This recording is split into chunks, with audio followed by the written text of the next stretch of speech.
อยสุดท้ายครับผมเป็นบอกว่าเอาอีกหอยก็สั่นโอ้เนี่ยผมกำลังมันพี่น้องพูดเห็นพอดีดีใจเนาะพี่น้องดีใจแค่ตัวได้ไล่เติมอยู่พี่น้องสมังก็ได้กลัวอยู่เนาะมือบนสมังบันไดคุดจนเมื่อยพี่น้องสวัสดีครับ สวัสดีจ้าสวัสดีครับพ่อแม่พี่น้องพ่อใหญ่แม่ใหญ่ลุงป้าน้าอาหรือว่าFCทุกคนทุกท่านครับผมว่าอยู่ในประเทศแล้วก็ต่างประเทศแล้วครับครับวันนี้กลับมาพบกันในวันที่อะไรไม่บอก วันที่25 มีนาคม พศ 2568จ้ะครับวันนี้มาอย่าง วันนี้มาเปลี่ยนบรรยากาศจ้ะรอบป่าหาคุกิโนนจ้ะครับวันนี้มาเปลี่ยนบรรยากาศจากหาเฮ็ดเนาะ แม่น แต่มาหาคุดกินโน่นลองมาอีกครับผมว่าสิเมื่อยซ้ำเก่าบ่ครับผมกลับมาทั้งนี่แหละครับบ้านสังหอมตำบลเหนือคาเพิ่มเทเลจังหวัดอุบลราชธานีครับถ้าเป็นรุ่นที่โชคก็แม่เตะพ่อเตะครับผมว่ามาคุดกินโน่นมื้อนี้สิโชคสิมานบ่ครับเป็นรุ่นน้ำกันครับ ไปจ้า โอ้ยแหลกแห้งมันครับนี่ครับผมควายเพิ่นครับนี่หูวันเพิ่นเขาครับผมนี่ครับขอละหนึ่งควายครับในบ่มเป็นผู้คุดพี่น้อง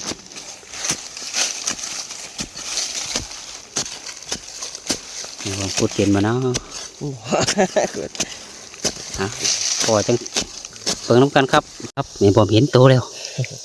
ตัวแหลกแหกมัน ตัวแรกมาแจ้ใส่กระติกเดียวตัวแรกแหงมันพ่อแม่บอมครับผมมาขุดไม่กินนู่นมื้อนี้หลังจากเมื่อวานไปหาเฮ็ดกับบ่ได้เนาะ แม่นหวานบ่หมาน ขุดอีกเบิ่งดีบ่เห็นอู้นั่นสองเห็นแล้วผมเห็นอีกตัวหนึงครับผมเจ้าล่ะโอ้นั่นน่ะพี่น้องมีพี่น้องเบิ่งเด้นะครับผมโตเพิ่น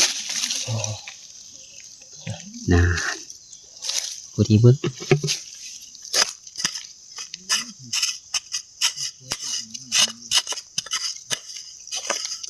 เดี๋ยวจักตัวแล้วแม่บอม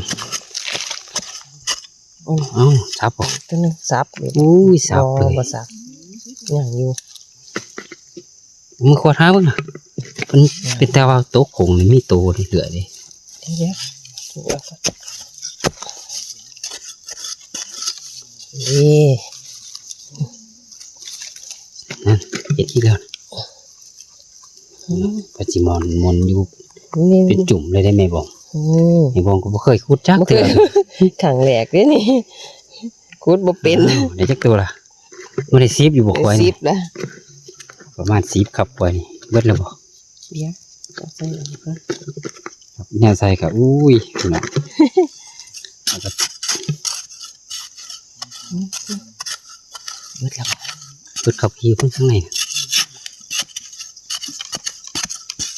10ตัวเนาะพี่น้องควายหนึงครับแม่บอมมาขุดแม่บอมปล่อยแล้วครับควายหนึงครับ อาหารเด็กชีพควายนี่มีจิกโตเนาะเล่นตอนพ่อครับผมเอาพ่อแล้วครับ แล้ว โอ้ ซับจ่อย หายิงเบิ้ง ทั้งลุมทั้งลุม ยิงลงบอกสอง นี่คนบ่ เงี้ยเอาพี่น้องมีว่ามาถึงแล้วครับ อุ้ย ใช่ละอุ้ยซับเลยวันนี้ เรียบร้อย ขวดหาเบิ้งขวดเอากินใส่มันบ่เริ่มบ่แกนดอกนั่นจักตัวละ 3 น้ำนี่ติ 3แล้ว 3นะพ่อพี่น้องเห็นบ่เนาะ 4 พูดออกง่ายๆนี่เพิ่งให้พี่น้องเห็นน้ำแน่กับกระปุงใส่ก็อุ้ย บ่ได้เปิดโอ้ยเพิ่นค่ะ หากใหม่พี่น้องโอ้ตีดางเสียมโอ้ย ออกที่ เจ้าก็ ดาวเสียม ปล่อยหาแค่หามือมีโตไปอยู่ ซั บ่ บอีกแล้ว นานใส่เสียมซับหามือแค่เอา ใส่ละนี่ก็ มาที่กี่ไม้พี่น้อง ตัว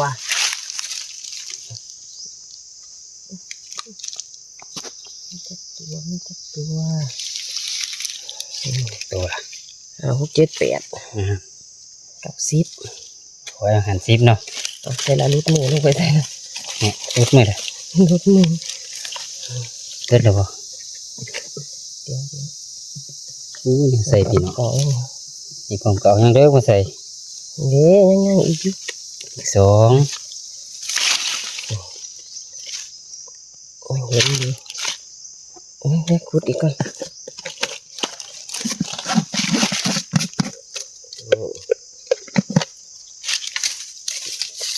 อู้ยดาบแซ่บเกือบถึงมือกล่องพี่น้องอู้ยควงมาเลย เมื่อกล่องลบเลย กล่องต้องลบ ยังอยู่บ่ได้ยิงหนึ่งตัวครับ หมดแล้วบ่ไว้นี่น้ำกันจ้ะ แม่ในนครัวเพิ่นนะ ว่าแมนอยู่ สงสัยพี่น้อง สงสัย นิดนึงครับ ขุดเบิ่ง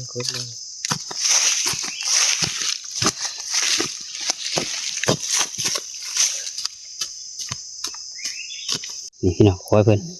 เห็นบ่ ซูมใก ครับ ล้ คอยเพิ่นครับผมนี่คอยหนึงครับพอผมเตะเคลียร์มันขาดออกครับผมนี่คอยยังครับมาลองขุดมั้งครับ ๆมาหลุนกันจ้ะบัดนี้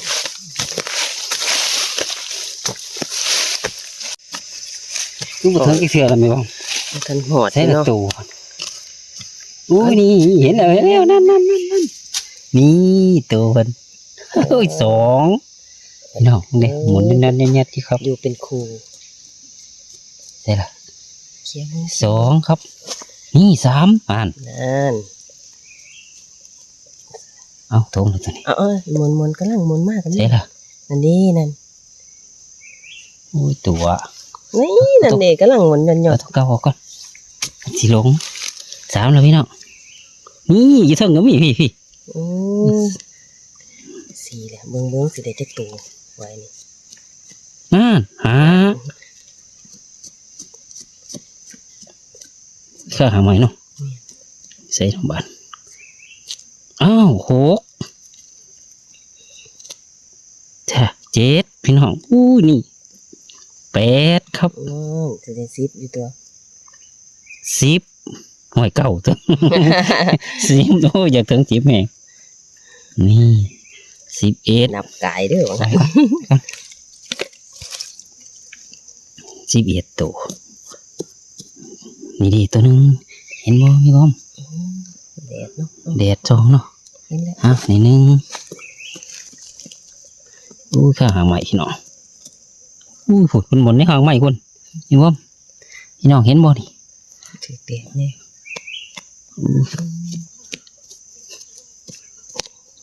มือจก แดด เล ตอย พอดี นี่ออกมาได้สองนี่สามสี่หอยจะเกี่ยวกับตัวเหรอนำมาไหม 11 เบียดเอา นี่อีกแล้วตัวหนึงนี่12 13 14 15 16ตัวแล้วพี่น้อง อ๋อเป็นดูเป็นหมูเลย ปีกขาดก็มี ซับก่อน ข้าหางไหม บ่เป็นซับเคลียร์ออก เบ็ดแล้วบ่อุ้ยยังอยู่ครับนี่อีกตัวหนึงจักเท่าไรล่ะ ขาดเบิด ปีขาดแล้วโจกหาพี่น้องนี่พี่ตัวหนึงกินลง ละบาดลงล่ะ โอ้โห น้ำไม้ก็ลงแล้วแต่ยังกินไม่พอมยังอยู่ ใส่เอามือออก นาน โอ้ย ครับผมได้จักตัวแล้วล่ะอุ้ยขาหางใหม่รับก่อนอู้ฝนสอนอยู่หางใหม่ก็มีโอ้ยนั่น นั่นขาจ้อ เอา ย ปีกเห็นที่ปีก เอ้ย นี่ อันนี้นั่น ใช่ละ อันนี้ เอานี่เห็นแต่กลนพี่น้องมันกำลังหมุนอยู่ครับนั่น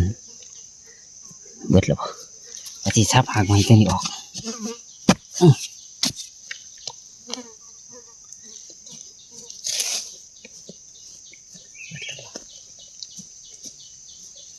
เบิดแล้วอู้ยังอยู่นั่นดี ตัวนี้ ยังอยู่อุ้ยเกือบ20เลยตัวนี้เนาะ แม่น ควยนี่แม่นั่นยังอีกอยู่ดิเห็นพี่น้องเบิ่งบ่เห็นบ่พี่น้อง บ่เห็น ครับผม เห็นบ่ครับ เนาะโอ้ เนาะหลังปองงมีหู เด็กโซทั้ง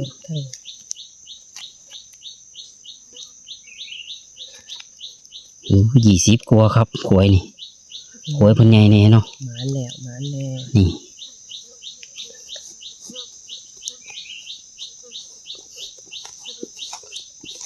อุ้ย ตาย ขี้แอก มันอยู่นี่โจกแห้งโพด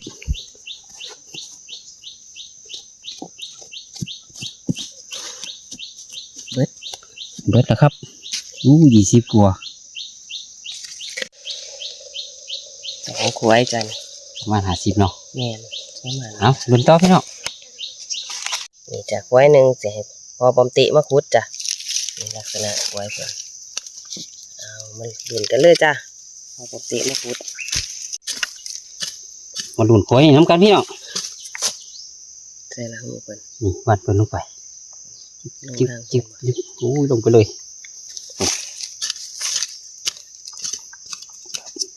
นำวันลงไปลงน้ำกงใหม่เลย อืม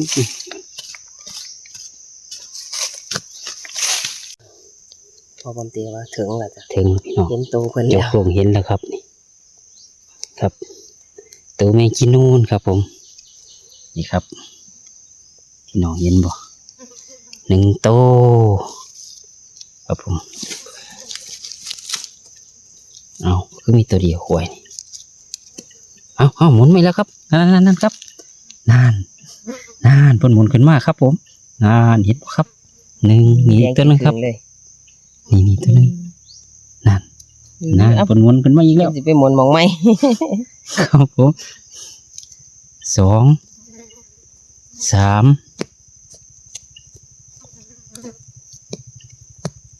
ตัว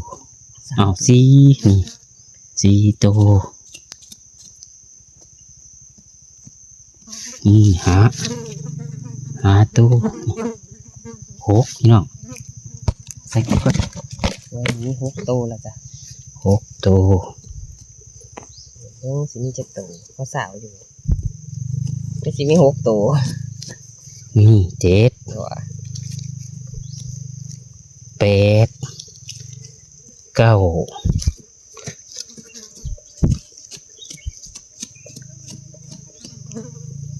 นี่ตัวหนึง2 10 11นะ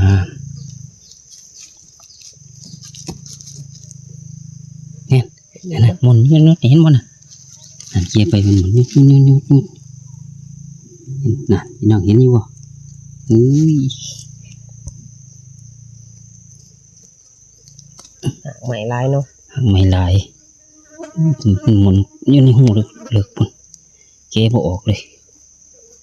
นี่ทำที่ใดครับเนาะโจกแห้งยันเพิ่นหมุนครับจะได้จักตัวลงแล้วอีกตัวนึง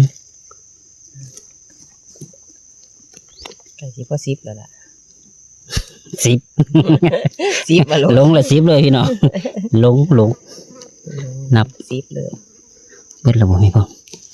เบิดแล้ว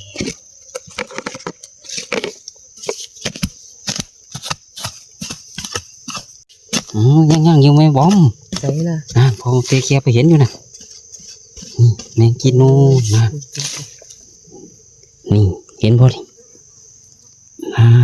นี่1โตวอีกตัวนึงนี่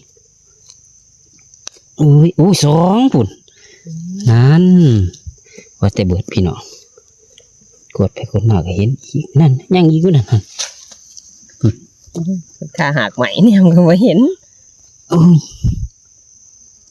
นั่นครับผมเพิ่มมาอีก4ครับ อีกแล้วจ้ะ เดี๋ยวนะครับขอยหนึงครับขอยใหญ่ๆเลยครับ พอผมจะจัดการมัน เห็นตัวจังเบิ่งน้ำกันครับ หาลุ่นแล้วกันจ้ะ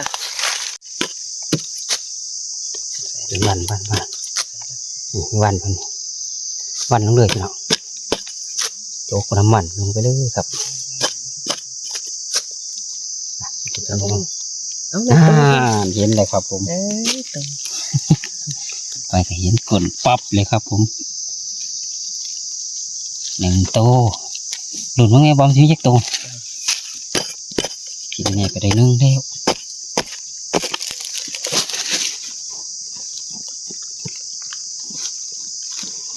ตัวนี้ออกก่อนตัวนี้เห็น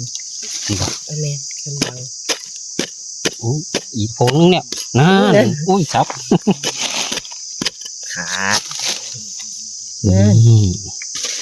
ได้สองแล้ว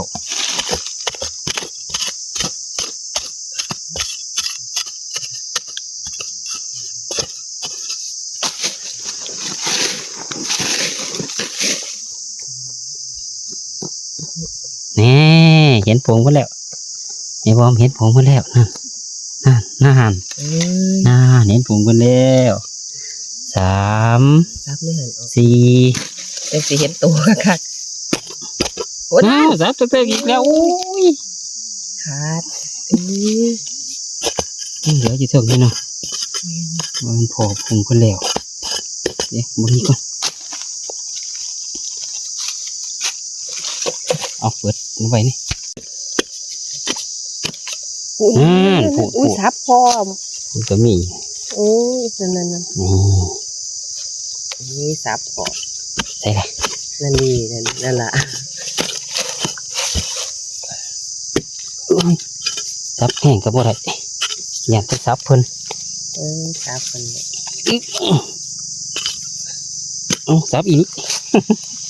หากใหม่ อีกหนึ่งโตครับ สาดมาใส่กล่องเด้ออย่าสาดแห้งเด้อ เฮ้ยหนึ่ง นั่น โต ตัวกกวางๆจัง จังเห็นคัก โอ้ยในบอมมาคูดของกวางแค่สิเห็นบ่ทันพอบอมใส่จนเมื่อยแล้ว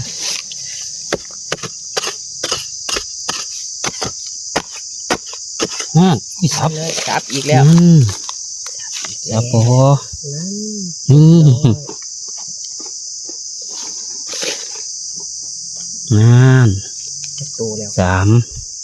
สี่อีผงคนพี่เนาะห้าหกเจ็ดแปดเก้า มันดูตีน สิบปุ่นเขามันยืดอยู่นะโต๊ะผงคนเนาะโอยคนใหญ่ทีละ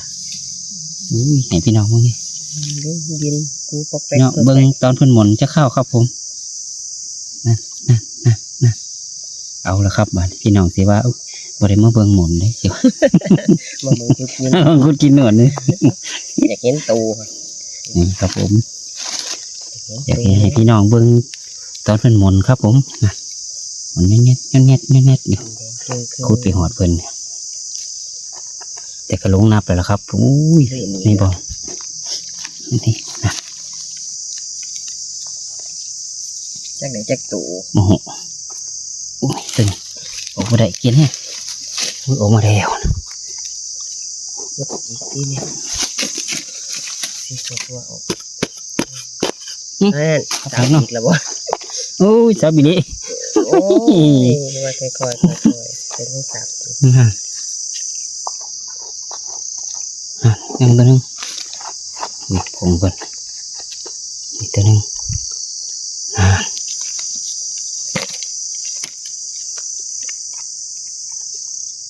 ครับผม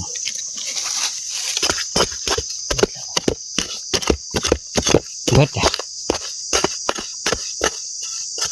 โต๊ะผงคนก็ได้คือหูไปกัน อีกไว้นึงจ้ะเป็นทางกันเลยนะคูด นี่ครับ ป กล้วย กติ กล้วยใหญ่เติบนี่เนาะ นี่ คูดแดดจัง เดี๋ยวจังมาลุ้นกันจ้ะว่าสิมีจักโตพอมเตว่าเห็นแล้วจ้ะหอดโตเพิ่นแล้วจ้ะ จะเห็นตัวอยู่นี่ อันนี้ ใช่ละ อันนี้ พี่เนาะ ยอด หนึ่งตัว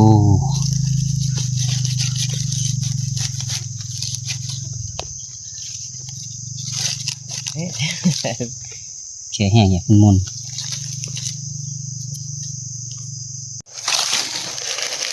นี่บอมเดี๋ยวตกผงมาแล้วสอง โตเป็น สามสี่นี่ห้า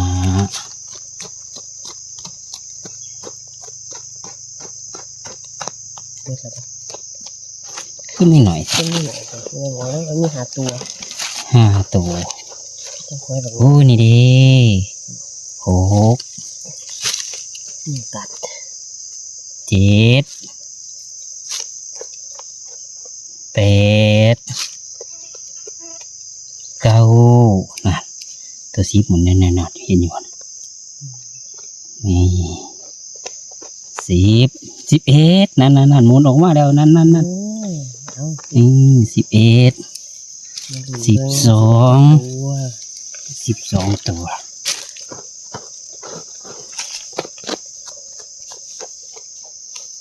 13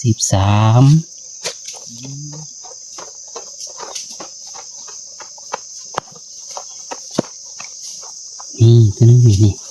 กุ่นพึ่งแดงนี่ 14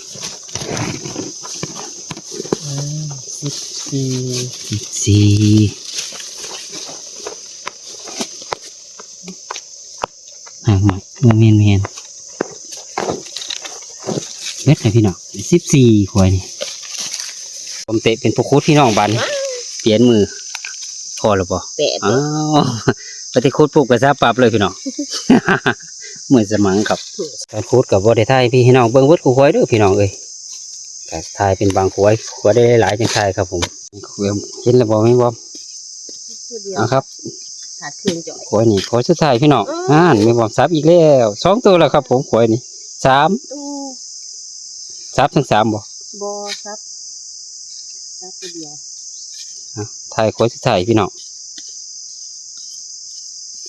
แต่มาสรุปผลงานก็พอบำเตะครับผม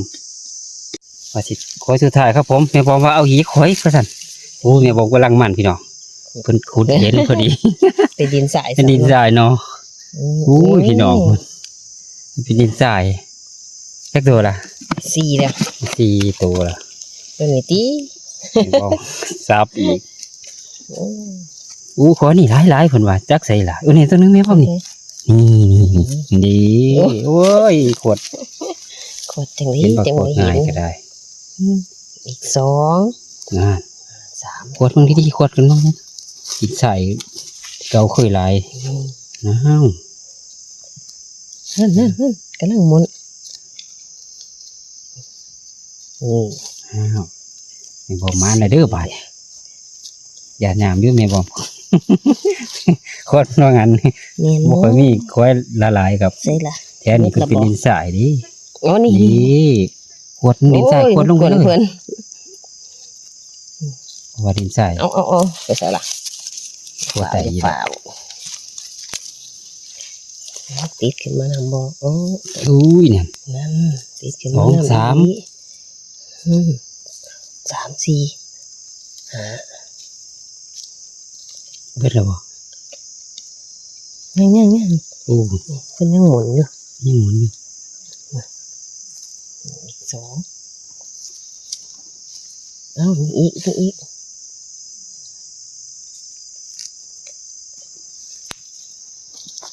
นั่นนี่ตัวนึงไหน ใส่ มีขวดขึ้นมาแล้วโอ้นั่นโอ้ย โอ้น้ำสีเลย นี่ยังอยู่ ยังอีก โอ้ดินทรายเป็นอยู่หลายเนาะ โอ้เป็นผงลง เป็น ไป ผ เลย งเลยค่ะดินทราย3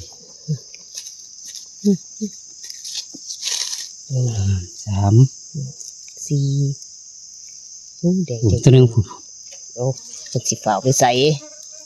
ไปน้ำมูเอ้ยเบิ่ง2 ตัว เอาขวดสุดท้ายแล้วครับขวด โอ้พี่ โอ้ยังมีบ้องผุน ได้ละ โอ้ยขวดขึ้นมาพอเห็นเลย หมดแล้วค่ะแต่เอาตัวถึง เป็นตีดมือขึ้นมา เปิดแล้วไป ยังอยู่ นี่บ่หนึ่งตัว เบิดละบ่มัน เปิดน้ำเปิดแล้วพี่น้อง เบิดแล้วโอ้ย ตอนนี้คุณกินนู่นก็เมื่อยแล้วพี่น้องเดี๋ยวพาพี่น้องกลับบ้านครับผมกำลังสรุปผลงานก็พอผมเตะแม่ผมเตะครับเดี๋ยวได้ยันมันครับผมยังไม่บอกมือนี่ คุจิโน่นจ้า แม่บอกคุณกินนู่นโอ้เด็กเกินกระติกครับผมเทใส่ตามเลยพี่บอกลายเป็นได ก็ได้หลายเติบอยู่พี่น้อง พอได้กลัว กับมือสมังพอได้ขัวอยู่เนาะมือ มือบ่สมังปานใด คุดจนเมื่อยพี่น้องโอ้ยกินเกิดจากแกนแน่เนาะนั่นพี่น้องเลยกับมันอยู่ครับพอได้ขัวอยู่ครับผมขุดที่โน่นมันนี่ก็ได้ครับผมก็เมื่อยก็หาเฮ็ดในบุจักครับผม ไม่เอาเจ้าโอ้โหเลยครับจะได้ก็ขอขอบคุญขอบคุณพ่อแม่พี่น้องพ่อใหญ่แม่ใหญ่ลุงป้าน้าอาเบิร์ดสุขุสุขคนคือเก่าแล้วครับเพราะว่า FC ในประเทศแล้วก็ต่างประเทศแล้วครับครับก็ขอขอบคุณทุกคอมเมนต์ทุกการติดตามทุกคำที่ชมทุกแรงใจคือเก่าแล้วครับครับก็ขอฝากอีกคลิปหนึงครับฝากพ่อแม่พี่น้องกดไลค์กดแชร์กดติดตามเพื่อเป็นกำลังใจพอมเตนี่เด้อครับผมสำหรับคลิปนี้ก็มีเพียงซ้ำนี้แหละครับ สวัสดีครับ สวัสดีจ้า มันหมายิน พอกันไหมจ้านะ ฮะ ยินหนี้จ้า มีดอกบัวแล้วพี่น้องมันหมานอยู่ครับ แมงจีนูน